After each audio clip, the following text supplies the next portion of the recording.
Hindi mo kailangang pumunta sa simbahan para sumamba sa Diyos. Ang katotohanan sa Biblia ang lubos na magpapalaya sa iyo. Marahil may nagsasabi sa iyo noon, kung hindi ka pupunta sa simbahan, hindi malulugod ang Diyos sa iyo. Ngunit ang tunay na sagot na ibinigay ng Biblia ay lubos na naiiba sa maaaring iniisip mo. Pakinggan mo hanggang dulo dahil ang dalawang katotohanan ito ay makakapagpalaya sa iyo. Una, si Job ay sumamba sa Diyos sa isang mapanglaw na lugar na walang templo. Noon, wala pang templo nang mawala sa kanya ang lahat at siya ay naupo sa abo. Yumuko pa rin siya at sumamba. Hindi siya iniwan ng Diyos dahil hindi siya nagpunta sa simbahan.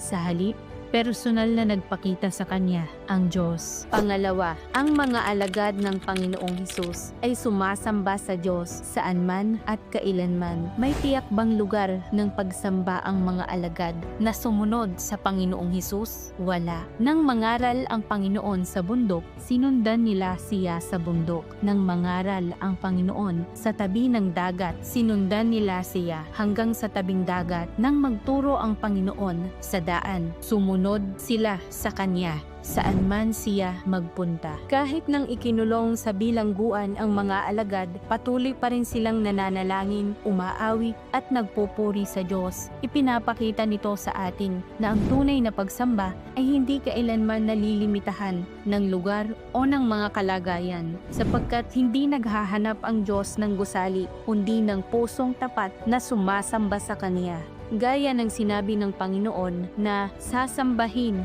ng mga tunay na mananamba ang Ama sa espiritu at katotohanan, sapagkat hinahanap ng Ama ang mga gayong maging mananamba sa Kanya. Kaya kapag nagluluto ka sa kusina at tahimik na nagpapasalamat sa Diyos para sa kaligtasan ng iyong pamilya, iyon ay pagsamba. Kapag pauwi ka mula sa trabaho at pinupuri ang Diyos sa isang maliit na bagay na ginawa niya para sa iyo, iyon ay pagsamba.